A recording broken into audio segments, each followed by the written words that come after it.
बोलो बृहस्पति देवता की जय। शुद्ध हृदय से जो भजे गुरु बृहस्पति नाम, संकट सारे मिट जाए, मिले सदा सुख विश्राम। देवों के भी गुरु जो सिखाए धर्म का सार, उनकी कथा जो सुन ले हो जीवन उजियार।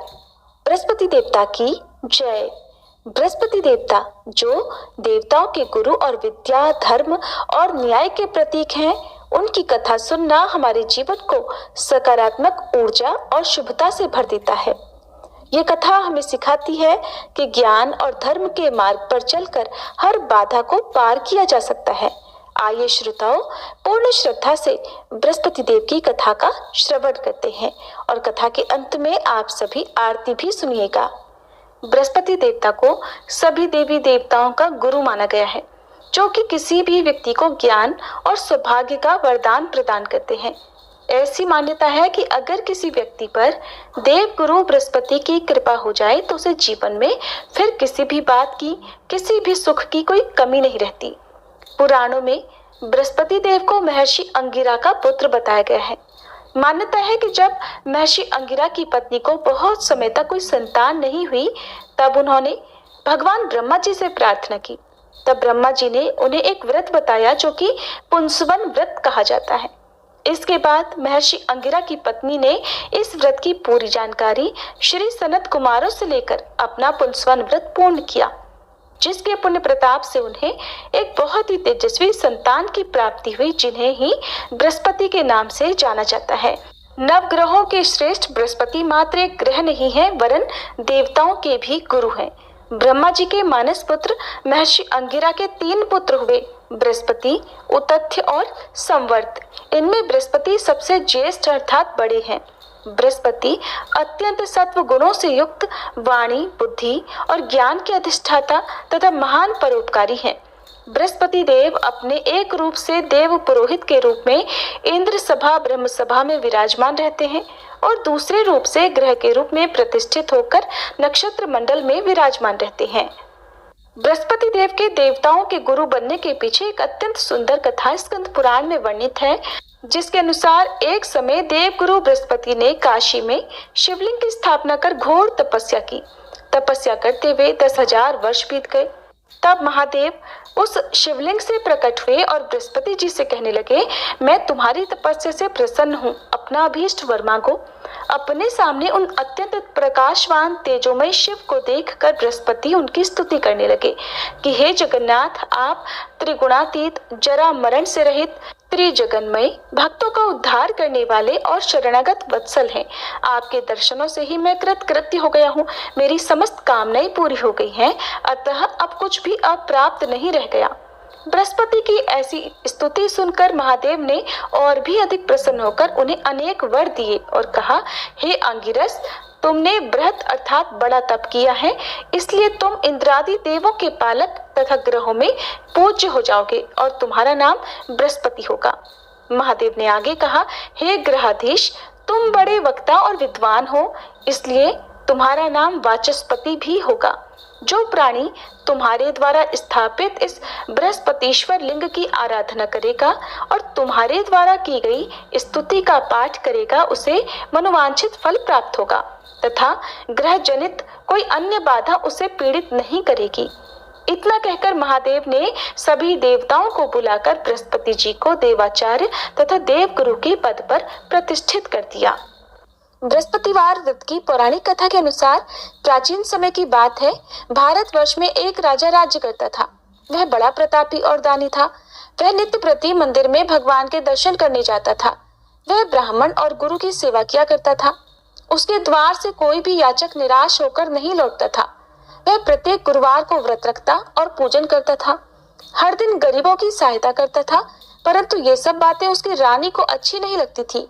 वो ना तो व्रत करती, न ही किसी को एक भी पैसा दान में देती थी और राजा से भी ऐसा करने को मना किया करती थी।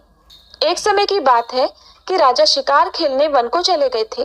घर पर रानी और दासी थी। उसी समय गुरु बृहस्पति साधु का रूप धारण करके राजा के दरवाजे पर भिक्षा मांगने आए। साधु ने रानी से भिक्षा मांगी तो वह कहने लगी, हे साधु महाराज, मैं इस दान और पुण्य से तंग आ गई हूँ। इस कार्य के लिए तो मेरे पतिदेव ही बहुत हैं। अब आप ऐसी कृपा करें कि हमारा सारा धन नष्ट हो जाए और मैं आराम से रह सकूं। साधु रूपी बृहस्पति देव ने कहा, हे देवी, तुम बड़ी विचित्र हो। संतान और धन से कोई दुखी नहीं होता है, इसको तो सभी चाहते हैं। पापी भी पुत्र और धन की इच्छा करता है। अगर तुम्हारे पास धन अधिक है तो भूखे मनुष्यों को भोजन कराओ, प्याऊ लगवाओ, ब्राह्मणों को दान दो, धर्मशालाएं बनवाओ, कुआं, तालाब, बावड़ी, बाग, बगीचे आदि का निर्माण कराओ तथा निर्धनों की कुंवारी कन्याओं का विवाह कराओ और यज्ञ आदि करो। इस प्रकार के कर्मों से आपके कुल का और आपका नाम परलोक में सार्थक होगा और स्वर्ग की प्राप्ति होगी। किंतु रानी साधु की इन बातों से खुश नहीं हुई। उसने कहा, हे साधु महाराज, मुझे ऐसे धन की बिल्कुल आवश्यकता नहीं जिसको मैं अन्य लोगों को दान दूं या जिसको रखने और संभालने में ही मेरा सारा समय नष्ट हो जाए। तब साधु ने कहा, हे देवी, अगर तुम्हारी ऐसी ही इच्छा है तो जैसा मैं तुम्हें बताता हूँ तुम वैसा ही करना। बृहस्पतिवार के दिन घर को गोबर से लीपना, अपने केशों को पीली मिट्टी से धोना, राजा से कहना वह दाढ़ी कटवाए, भोजन में मांस मदिरा खाना, कपड़ा धोबी के यहाँ धुलने देना। इस प्रकार 7 बृहस्पतिवार करने से तुम्हारा सब धन नष्ट हो जाएगा। ऐसा कहकर साधु महाराज रूपी बृहस्पति देव अंतर्ध्यान हो गए। रानी ने साधु के कहे अनुसार 7 बृहस्पतिवार तक वैसा ही करने का विचार किया। साधु के बताए अनुसार कार्य करते हुए केवल 3 बृहस्पतिवार ही बीते थे कि उसकी समस्त धन संपत्ति नष्ट हो गई। भोजन के लिए दोनों समय परिवार तरसने लगा तथा सांसारिक भोगों से दुखी रहने लगा। तब वह राजा रानी से कहने लगा, हे रानी, तुम यहाँ पर रहो, मैं दूसरे देश को जाता हूँ। क्योंकि यहाँ पर मुझे सभी मनुष्य जानते हैं, इसलिए मैं यहाँ कोई काम नहीं कर सकता। मैं अब परदेश जा रहा हूँ, वहाँ कोई काम धंधा करूंगा, शायद हमारे भाग्य बदल जाएं। ऐसा कहकर राजा परदेश चला गया। वह वहां जंगल से लकड़ी काटकर लाता और शहर में बेचता। इस तरह जीवन व्यतीत करने लगा। इधर राजा के बिना रानी और दासियां दुखी रहने लगी। किसी दिन भोजन मिलता और किसी दिन जल पीकर ही रह जाती। एक बार रानी और दासियों को 7 दिन तक बिना भोजन के रहना पड़ा। तो रानी ने अपनी दासी से कहा, हे दासी, यहाँ पास ही के नगर में मेरी बहन रहती है, वह बड़ी धनवान है। तू उसके पास जा और वहां से 5 सेर बेजर मांग कर ले आ, जिससे कुछ समय के लिए गुजर हो जाएगा। दासी रानी की बहन के पास गई। रानी की बहन उस समय पूजा कर रही थी। दासी ने रानी की बहन से कहा, हे रानी, मुझे आपकी बहन ने भेजा है, मुझे 5 सेर बेजर दे दो। दासी ने ये बात अनेक बार कही, परंतु रानी की बहन ने कोई उत्तर नहीं दिया, क्योंकि उस समय वह बृहस्पतिवार की कथा सुन रही थी। जब दासी को रानी की बहन से कोई उत्तर नहीं मिला तो वह बहुत दुखी हुई। उसे क्रोध भी आया। वह लौटकर रानी से बोली, हे रानी, आपकी बहन तो बहुत ही घमंडी है, वह तो छोटे लोगों से बात भी नहीं करती। मैंने उससे बहुत बार कहा लेकिन उसने कोई उत्तर नहीं दिया। मैं वापस चली आई। रानी बोली, हे दासी, इसमें उसका कोई दोष नहीं है। जब बुरे दिन आते हैं तब कोई सहारा नहीं देता। अच्छे बुरे का पता विपत्ति में ही लगता है। अब तो जो ईश्वर की इच्छा होगी वही होगा। ये सब हमारे भाग्य का दोष है। उधर रानी की बहन ने सोचा कि मेरी बहन की दासी आई थी, परंतु मैं उससे नहीं बोली, इससे वह बहुत दुखी हुई होगी। अतः कथा सुनकर और विष्णु भगवान का पूजन समाप्त कर वह अपनी बहन के घर आई और कहने लगी, हे बहन, मैं बृहस्पतिवार का व्रत कर रही थी। तुम्हारी दासी हमारे घर गई थी, परंतु जब तक कथा होती है तब तक हम लोग न उठते हैं और न बोलते हैं, इसलिए मैं नहीं बोली। कहो दासी क्यों गई थी? रानी बोली, बहन, हमारे घर अनाज नहीं था। वैसे तुमसे कोई बात छिपी नहीं है, इस कारण मैंने दासी को तुम्हारे पास 5 सेर बेजर लेने के लिए भेजा था। रानी की बहन बोली, बहन देखो, बृहस्पति भगवान सबकी मनोकामनाएं पूर्ण करते हैं। देखो, शायद तुम्हारे घर में अनाज रखा हो। ये सुनकर दासी घर के अंदर गई तो वहां उसे एक घड़ा बेजर का मिल गया। उसे बड़ी हैरानी हुई, क्योंकि उसने एक एक बर्तन देख लिया था। उसने बाहर आकर रानी को बताया। दासी अपनी रानी से कहने लगी, हे रानी देखो, वैसे हमको जब अन्न नहीं मिलता तब हम रोज व्रत ही तो करते हैं। अगर इनसे व्रत की विधि और कथा पूछ ली जाए तो उसे हम भी किया करेंगे। दासी के कहने पर रानी ने अपनी बहन से बृहस्पतिवार व्रत के बारे में पूछा। उसकी बहन ने बताया, हे रानी बहन, बृहस्पतिवार को सूर्योदय से पहले उठकर स्नान करके बृहस्पतिवार का व्रत करना चाहिए, लेकिन उस दिन सिर नहीं धोना चाहिए।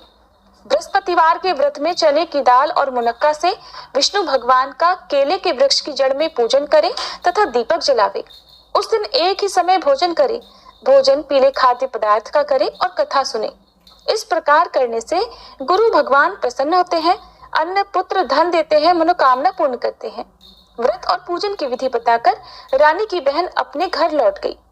रानी और दासी दोनों ने निश्चय किया कि बृहस्पति देव भगवान का पूजन जरूर करेंगे।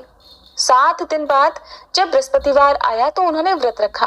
गुड़साल में जाकर चना और गुड़ बीन लाई तथा उसकी दाल से केले की जड़ तथा विष्णु भगवान का पूजन किया।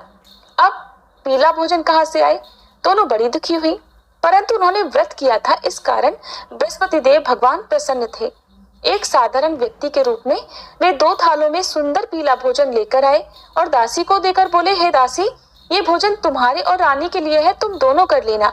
दासी भोजन पाकर बहुत प्रसन्न हुई और रानी से बोली, रानी जी भोजन कर लो। रानी को भोजन आने के बारे में कुछ नहीं पता था, इसलिए वह दासी से बोली, जा तू ही भोजन कर, क्यों तू व्यर्थ में हमारी हंसी उड़ाती है। तब दासी बोली, रानी, एक व्यक्ति भोजन दे गया है। तब रानी कहने लगी, वो भोजन तेरे लिए ही देकर गया है, तू ही भोजन कर। दासी ने कहा, वह व्यक्ति हम दोनों के लिए 2 थालों में भोजन देकर गया है, इसलिए मैं और आप दोनों ही साथ साथ भोजन करेंगे। फिर दोनों ने गुरु भगवान को नमस्कार कर भोजन किया। उसके बाद से वे प्रत्येक बृहस्पतिवार को गुरु भगवान का व्रत और पूजन करने लगी। बृहस्पति भगवान की कृपा से उनके पास धन हो गया, परंतु रानी फिर पहले की तरह से आलस्य करने लगी। तब दासी बोली, देखो रानी, तुम पहले भी इसी प्रकार आलस्य करती थी, तुम्हें धन रखने में कष्ट होता था, इस कारण सभी धन नष्ट हो गया। अब गुरु भगवान की कृपा से धन मिला है तो तुम्हें फिर आलस्य होता है। बड़ी मुसीबतों के बाद हमने ये धन पाया है, इसलिए हमें दान पुण्य करना चाहिए। तुम भूखे मनुष्यों को भोजन कराओ, प्याऊ लगवाओ, ब्राह्मणों को दान दो, कुआं, तालाब, बावड़ी आदि का निर्माण करवाओ, मंदिर पाठशाला बनवाकर दान दो, कुंवारी कन्याओं का विवाह करवाओ, धन को शुभ कार्यों में खर्च करो, जिससे तुम्हारे कुल का यश बढ़े और स्वर्ग प्राप्त हो और पितर भी प्रसन्न हो। दासी की बात मानकर रानी ने इसी प्रकार के कर्म करने प्रारंभ कर दिए, जिससे उनका काफी यश फैलने लगा। एक दिन रानी और दासी आपस में विचार करने लगी कि न जाने राजा किस दशा में होंगे, उनकी कोई खोज खबर नहीं है। उन्होंने बृहस्पति देव से प्रार्थना की और तब भगवान ने रात्रि में राजा को स्वप्न में कहा, हे राजा उठ, तेरी रानी तुझको याद करती है, अब अपने देश को वापस लौट जा। राजा प्रातःकाल उठकर जंगल से लकड़ियां काट कर लाने के लिए जंगल की ओर चल पड़ा। जंगल से गुजरते हुए वह सोचने लगा, रानी की गलती से उसे कितने दुख भोगने पड़े। राजपाट छोड़कर उसे जंगल में आकर रहना पड़ा। जंगल से लकड़ियां काटकर उन्हें बेचकर गुजारा करना पड़ा। उसी समय उस जंगल में बृहस्पति देव एक साधु का रूप धारण करके आए और राजा के पास आकर बोले, हे लकड़हारे, तुम इस सुनसान जंगल में किस चिंता में बैठे हो, मुझे बतलाओ। ये सुनकर राजा की आंखों में आंसू भर आए और साधु की वंदना करके वह बोला, हे प्रभु, आप सब कुछ जानने वाले हैं। ऐसा कहकर राजा ने साधु को अपनी संपूर्ण कथा सुना दी। महात्मा दयालु होते हैं। वे राजा से बोले, हे राजा, तुम्हारी पत्नी ने बृहस्पति देव के प्रति अपराध किया था, जिसके कारण तुम्हारी ये दशा हुई। अब तुम किसी प्रकार की चिंता मत करो, भगवान तुम्हें पहले से अधिक धन देंगे। देखो, तुम्हारी पत्नी ने बृहस्पतिवार का व्रत करना प्रारंभ कर दिया है। अब तुम भी बृहस्पतिवार का व्रत करके चने की दाल और गुड़ जल के लोटे में डालकर केले का पूजन करो, फिर कथा कहो या सुनो, भगवान तुम्हारी सब मनोकामनाओं को पूर्ण करेंगे। साधु को प्रसन्न देखकर राजा बोला, हे प्रभु, मुझे लकड़ी बेचकर इतना पैसा नहीं मिलता जिससे भोजन करने के उपरांत कुछ बचा सकूं, और मैंने रात्रि में अपनी रानी को व्याकुल देखा है। मेरे पास कोई साधन नहीं जिससे समाचार जान सकूं। फिर मैं बृहस्पति देव की क्या कहानी कहूं, मुझे तो कुछ भी नहीं मालूम है। साधु ने कहा, हे राजा, तुम किसी बात की चिंता मत करो। बृहस्पतिवार के दिन तुम रोजाना की तरह लकड़ियां लेकर शहर में जाओ, तुम्हें रोज से 2 गुना धन प्राप्त होगा, जिससे तुम भलीभांति भोजन कर लोगे और बृहस्पति देव की पूजा का सामान भी आ जाएगा। बृहस्पतिवार की कथा इस प्रकार है। प्राचीन काल में एक बहुत ही निर्धन ब्राह्मण था। उसकी कोई संतान नहीं थी। वह नित्य पूजा पाठ करता, परंतु उसकी पत्नी बहुत मलिनता के साथ रहती थी। वो न तो स्नान करती और न किसी देवता का पूजन करती थी। प्रातःकाल उठते ही सबसे पहले भोजन करती, बाद में कोई अन्य कार्य करती। ब्राह्मण देवता बहुत दुखी रहते थे। पत्नी को बहुत समझाते, किंतु कोई परिणाम नहीं निकलता। भगवान की कृपा से ब्राह्मण की पत्नी के कन्या उत्पन्न हुई। वह कन्या अपने पिता के घर में बड़ी होने लगी। वह बालिका प्रातः स्नान करके भगवान विष्णु का जप करती। वह बचपन से ही बृहस्पतिवार का व्रत भी करने लगी थी। पूजा पाठ समाप्त कर स्कूल जाती तो अपनी मुट्ठी में जौ भरकर ले जाती और पाठशाला जाने के मार्ग में डालती जाती। वही जौ सोने के हो जाते तो लौटते समय उनको बीनकर घर ले आती। एक दिन वह बालिका सूप में उन सोने के जौ को फटक साफ कर रही थी। तभी उसकी माँ ने देख लिया और कहने लगी, हे बेटी, सोने के जौ को फटकने के लिए सोने का सूप होना चाहिए। दूसरे दिन गुरुवार था। उस कन्या ने व्रत रखा और बृहस्पति देव से प्रार्थना करके कहा, हे प्रभु, यदि मैंने सच्चे मन से आपकी पूजा की हो तो मुझे सोने का सूप दे दो। बृहस्पति देव ने उसकी प्रार्थना स्वीकार कर ली। रोजाना की तरह वह कन्या जौ फैलाती हुई पाठशाला चली गई। पाठशाला से लौटकर जब वह जौ बीन रही थी तो बृहस्पति देव की कृपा से उसे सोने का सूप मिला। उसे वह घर ले आई और उससे जौ साफ करने लगी, परंतु उसकी माँ का वही ढंग रहा। एक दिन की बात है, वह कन्या सोने के सूप में जौ साफ कर रही थी। उस समय उस नगर का राजकुमार वहां से होकर निकला। इस कन्या के रूप और सोने के सूप में जौ को साफ करते देखकर वह उस कन्या पर मोहित हो गया। राजमहल आकर वह भोजन तथा जल त्याग कर उदास होकर लेट गया। राजा को जब राजकुमार द्वारा अन्न जल त्यागने का समाचार मिला तो अपने मंत्रियों के साथ वह अपने पुत्र के पास आया और बोले, हे बेटा, तुम्हें किस बात का कष्ट है? किसी ने अपमान किया है अथवा कोई और कारण है? मुझे बताओ, मैं वही करूंगा जिससे तुम्हें प्रसन्नता हो। तब राजकुमार ने अपने पिता की बातें सुनी और बोला, मुझे आपकी कृपा से किसी बात का दुख नहीं है। किसी ने मेरा अपमान नहीं किया है, परंतु मैं उस लड़की के साथ विवाह करना चाहता हूँ जो सोने के सूप में जौ साफ कर रही थी। ये सुनकर राजा आश्चर्य में पड़ गया और बोला, हे बेटा, इस तरह की कन्या का पता तुम ही लगाओ। मैं उसके साथ तुम्हारा विवाह अवश्य ही करवा दूंगा। राजकुमार ने राजा को उस लड़की के घर का पता बतलाया। मंत्री उस लड़की के घर गया और राजा का आदेश ब्राह्मण को सुनाया। कुछ दिन बाद ब्राह्मण की कन्या का विवाह राजकुमार के साथ संपन्न हो गया। कन्या के घर से जाते ही उस ब्राह्मण देवता के घर में पहले की तरह गरीबी का वास हो गया। अब भोजन के लिए भी अन्न बड़े मुश्किल से मिलता था। एक दिन दुखी होकर ब्राह्मण अपनी पुत्री से मिलने गया। बेटी ने पिता की दुखी अवस्था को देखा और अपनी माँ का समाचार पूछा। ब्राह्मण देवता ने सभी हाल कह सुनाया। तब कन्या ने बहुत सारा धन देकर अपने पिता को विदा कर दिया। इस तरह ब्राह्मण का कुछ समय सुख पूर्वक बीता, लेकिन कुछ दिन बाद फिर वही हाल हो गया। ब्राह्मण फिर अपनी कन्या के यहाँ गया और सभी हाल कहा तो पुत्री कहने लगी, हे पिताजी, आप माताजी को यहाँ लिवा लाओ, मैं उन्हें वह विधि बता दूंगी जिससे गरीबी दूर हो जाए। अब ब्राह्मण देवता अपनी पत्नी को साथ लेकर अपनी पुत्री के पास राजमहल में पहुंचे तो पुत्री अपनी माँ को समझाने लगी, हे माँ, तुम प्रातःकाल उठकर प्रथम स्नान आदि करके विष्णु भगवान का पूजन करो तो सब दरिद्रता दूर हो जाएगी। परंतु उसकी माँ ने उसकी एक बात नहीं मानी। वह प्रातःकाल उठकर अपनी पुत्री का बचा जूठन खा लेती थी। एक दिन उसकी पुत्री को बहुत गुस्सा आया। उसने एक रात कोठरी से सारा सामान निकाल दिया और उसमें अपनी माँ को बंद कर दिया। प्रातः उसमें से निकाला और स्नान आदि करा के पूजा पाठ करवाया तो उसकी माँ की बुद्धि ठीक हो गई। इसके बाद वह नियम से पूजा पाठ करती और प्रत्येक बृहस्पतिवार को व्रत करने लगी। इस व्रत के पुण्य प्रभाव से उसकी माँ भी बहुत धनवान हो गई और बृहस्पति देवता के प्रभाव से स्वर्ग को गई। वह ब्राह्मण भी सुख पूर्वक इस लोक का सुख भोग कर स्वर्ग को प्राप्त हुए। इस तरह कहानी कहकर साधु महाराज वहां से लोप हो गए। धीरे धीरे समय बीतने पर फिर बृहस्पतिवार का दिन आया। राजा जंगल से लकड़ी काटकर किसी शहर में बेचने गए। उसे उस दिन और दिनों से अधिक धन मिला। राजा ने चना, गुड़ आदि लाकर बृहस्पतिवार का व्रत किया। उस दिन से उसके सभी क्लेश दूर हुए। परंतु जब अगला गुरुवार का दिन आया तो वह बृहस्पतिवार का व्रत करना भूल गया। इस कारण बृहस्पति भगवान नाराज हो गए। उस दिन उस नगर के राजा ने विशाल यज्ञ का आयोजन किया तथा अपने समस्त राज्य में घोषणा करवा दी कि कोई भी मनुष्य अपने घर में भोजन ना बनाए और आग भी न जलाए। समस्त जनता मेरे यहाँ भोजन करने आए। इस आज्ञा को जो न मानेगा उसको फांसी की सजा दी जाएगी। राजा की आज्ञा अनुसार राज्य के सभी निवासी राजा के भोज में सम्मिलित हुए, लेकिन लकड़हारा कुछ देर से पहुंचा, इसलिए राजा उसको अपने साथ महल में ले गए। जब राजा लकड़हारे को भोजन करा रहे थे तो रानी की दृष्टि उस खूंटी पर पड़ी जिस पर उसका हार लटका हुआ था। उसे हार खूंटी पर लटका दिखाई नहीं दिया। रानी को निश्चय हो गया कि मेरा हार उस लकड़हारे ने चुरा लिया है। उसी समय सैनिक बुलवाकर उसको कैद खाने में डलवा दिया। जब लकड़हारा कारागार में पड़ गया तो बहुत दुखी होकर विचार करने लगा कि न जाने कौन से पूर्व जन्म के कर्म से मुझे ये दुख प्राप्त हुआ है और उसी साधु को याद करने लगा जो जंगल में मिला था। तत्काल बृहस्पति देव साधु के रूप में प्रकट हो गए और उसकी दशा को देखकर कहने लगे, अरे मूर्ख, तूने बृहस्पति देवता की कथा नहीं की, इस कारण तुझे दुख प्राप्त हुआ है। अब चिंता मत कर, बृहस्पतिवार के दिन कारागार के दरवाजे पर 4 पैसे पड़े मिलेंगे, उनसे तू बृहस्पति देव की पूजा करना तो तेरे सभी कष्ट दूर हो जाएंगे। अगले बृहस्पतिवार उसे कारागार के द्वार पर 4 पैसे पड़े मिले। राजा ने पूजा का सामान मंगवाकर कथा कही और प्रसाद बांटा।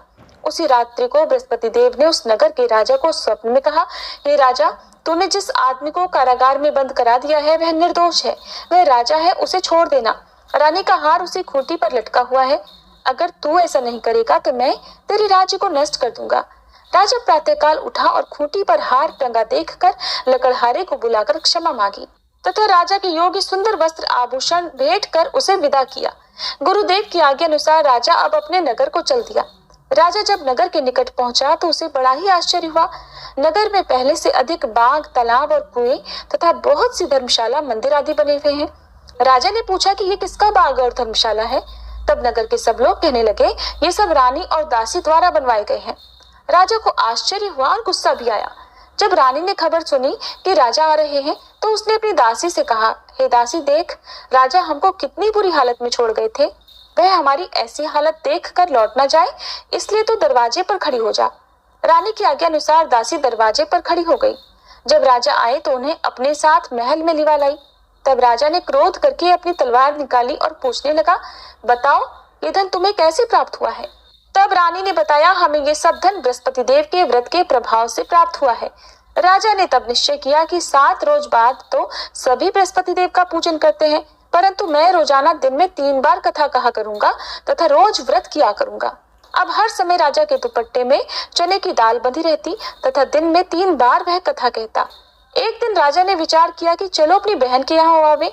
इस तरह का निश्चय कर राजा घोड़े पर सवार होकर अपनी बहन के यहाँ चल पड़ा। रास्ते में उसने देखा कि कुछ आदमी एक मुर्दे को लिए जा रहे हैं। उन्हें रोककर राजा कहने लगा, अरे भाइयों, मेरी बृहस्पतिवार की कथा सुन लो। वे बोले, लो, हमारा तो आदमी मर गया है, इसको अपनी कथा की पड़ी है। परंतु कुछ आदमी बोले, अच्छा कहो, हम तुम्हारी कथा भी सुनेंगे। राजा ने दाल निकाली और कथा कहनी शुरू कर दी। जब कथा आधी हुई तो वह मुर्दा हिलने लगा और जब कथा समाप्त हुई तो राम राम करके वह मनुष्य खड़ा हो गया। राजा आगे बढ़ा, उसे चलते चलते शाम हो गई। आगे मार्ग में उसे किसान खेत में हल चलाता मिला। राजा उससे बोला, अरे भैया, तुम मेरी बृहस्पतिवार की कथा सुन लो। किसान बोला, जब तक मैं तेरी कथा सुनूंगा तब तक 4 हरैया जोत लूंगा, जा अपनी कथा किसी और को सुनाना। राजा आगे चलने लगा। राजा के हटते ही बैल पछाड़ खाकर गिर गए तथा किसान के पेट में बहुत जोर से दर्द होने लगा। उसी समय किसान की माँ रोटी लेकर आई। उसने जब ये देखा तो अपने पुत्र से सब हाल पूछा। बेटे ने सभी हाल बता दिया। बुढ़िया दौड़ी दौड़ी उस घुड़सवार के पास गई और उससे बोली, मैं तेरी कथा सुनूंगी, तू अपनी कथा मेरे खेत पर ही चलकर कहना। राजा ने लौटकर बुढ़िया के खेत पर जाकर कथा कही, जिसके सुनते ही बैल खड़े हो गए और किसान के पेट का दर्द भी बंद हो गया। अब राजा अपनी बहन के घर पहुंच गया। बहन ने भाई की खूब मेहमानी की। दूसरे दिन प्रातःकाल राजा जगा तो देखने लगा कि सब लोग भोजन कर रहे हैं। राजा ने अपनी बहन से पूछा कि ऐसा कोई मनुष्य है जिसने भोजन ना किया हो, जो मेरी बृहस्पतिवार की कथा सुन ले। तो बहन बोली, हे भैया, ये देश ऐसा ही है, पहले यहाँ के लोग भोजन करते हैं, बाद में अन्य कोई काम करते हैं। अगर पड़ोस में कोई हो तो देख कर आती हूँ।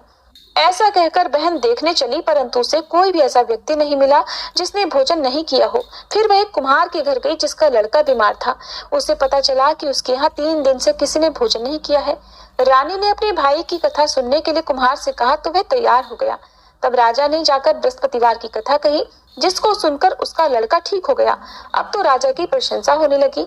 एक दिन राजा ने अपनी बहन से कहा, हे बहन, अब मैं अपने घर जाऊंगा, तुम भी तैयार हो जाओ। राजा की बहन ने अपनी सास से अपने भाई के साथ जाने की आज्ञा मांगी तो सास बोली, चली जा, परंतु अपने लड़कों को मत ले जाना, क्योंकि तेरे भाई की कोई संतान नहीं होती है। बहन ने अपने भाई से कहा, हे भैया, मैं तो चलूंगी, परंतु कोई बालक नहीं जाएगा। राजा ने कहा, जब कोई बालक नहीं चलेगा तब तुम भी जाकर क्या करोगी? फिर दुखी मन से राजा अपने नगर को लौट आया। राजा ने अपनी रानी से कहा, हम निसंतान हैं, इसलिए हमारे घर आना कोई पसंद नहीं करता, हम निर्वंशी राजा हैं। ऐसा कहकर वह बिना भोजन आदि किए शैया पर लेट गया। रानी बोली, हे प्रभु, बृहस्पति देव ने हमें सब कुछ दिया है, वे हमें संतान भी अवश्य देंगे। उसी रात बृहस्पति देव ने राजा को स्वप्न में कहा, हे राजा, उठ, सभी सोच त्याग दे, तेरी रानी गर्भ से है। राजा को ये जानकर बड़ी प्रसन्नता हुई। 9वें महीने रानी के गर्भ से एक सुंदर पुत्र पैदा हुआ। जब राजा की बहन ने यह शुभ समाचार सुना तो वह बहुत खुश हुई तथा बधाई लेकर अपने भाई के यहाँ आई। तभी रानी ने कहा, घोड़ा चढ़कर तो नहीं आई, गधा चढ़ी आई। राजा की बहन बोली, भाई मैं इस प्रकार न कहती तो तुम्हें संतान कैसे मिलती। बृहस्पति देव ऐसे ही हैं, जिसके मन में जो कामनाएं रहती है सभी को पूर्ण करते हैं।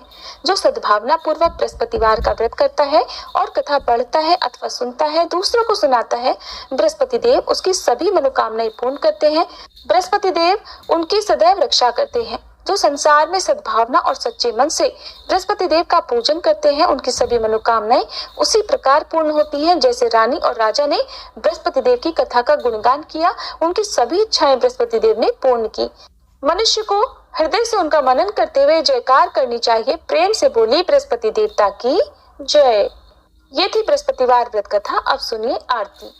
ओम जय बृहस्पति देवा, स्वामी जय बृहस्पति देवा। छिन छिन भोग लगाऊं, कदली फल मेवा। ओम जय बृहस्पति देवा।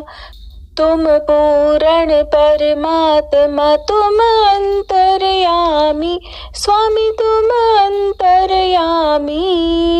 जगत पिता जगदीश्वर, जगत पिता जगदीश्वर, तुम सबके स्वामी। ओम जय बृहस्पति देवा। चरणामृत निज निर्मल, सब पातक हरता, स्वामी सब पातक हरता। सकल मनोरथ दायक, सकल मनोरथ दायक, कृपा करो भरता। ओम जय बृहस्पति देवा। तन मन धन अर्पण कर, जो जन शरण पड़े, स्वामी जो जन शरण पड़े। प्रभु प्रकट तब होकर, प्रभु प्रकट तब होकर, आकर द्वार खड़े। ओम जय बृहस्पति देवा। दीन दयाल दयानिधि, भक्तन हितकारी, स्वामी भक्तन हितकारी।